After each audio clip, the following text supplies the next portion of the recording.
నమస్తే వర్మజీ, బాగున్నారు? ఏంటి చాలా రోజు ఏంటి బాగా చిక్కారేంటి మీరు? ఏమైనా బెంగ పెట్టుకున్నారా ఏంటి?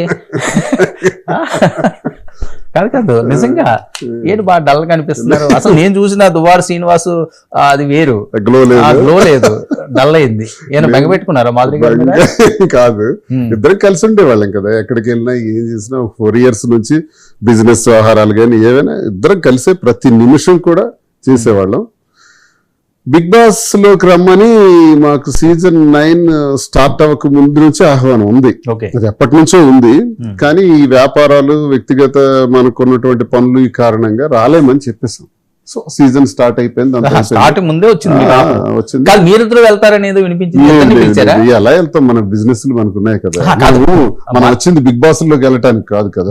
మన టార్గెట్లు, మన టాస్క్లు బోల్డ్ ఉన్నాయి బయట ప్రపంచంలో. సో ఆ ప్లాన్ లోనే మనం ఉండేవాళ్ళం తప్ప మళ్ళీ రెండో కబురు వచ్చినప్పుడు ఇంకా ఇన్నిసార్లు పిలిపించుకోవటం కూడా కరెక్ట్ కాదు. వెళ్దామని నిర్ణయించుకొని 35వ రోజు అనుకుంటాను, 10వ తారీఖున తాను వెళ్ళారు. ఈ రోజు ఇంచుమించు 25గా 15 days అయింది వెళ్ళి.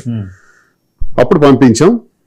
అది కానీ ఏంటి ఆ ప్లాన్? బిగ్ బాస్ కి వెళ్తే ఒక క్రేజ్ వస్తుంది, అది మీ వ్యాపార రంగానికి ఏమైనా ప్లస్ అవుతుంది, అదే ఆలోచన? లేదా అసలు ఏం జరుగుతుంది? చెప్తున్నాను కదా, బిగ్ బాస్ కి వెళ్ళాలని మేము ఇంట్రెస్ట్ ఎప్పుడు లేవు. వాళ్ళు పిలిచారు, మొదటిసారి వెళ్ళలేకపోయినాం, రెండోసారి కూడా పిలిస్తే మాట వెళ్ళడానికి ఒక కారణం ఉంటుంది కదా. కారణం అంటే ఒకటి, వెళ్ళేటప్పుడు ఎలా ఉండాలి, ఏం చేయాలా, మనకు ఒకటి రాజకీయం ఉంది, 2 వ్యాపారం ఉంది.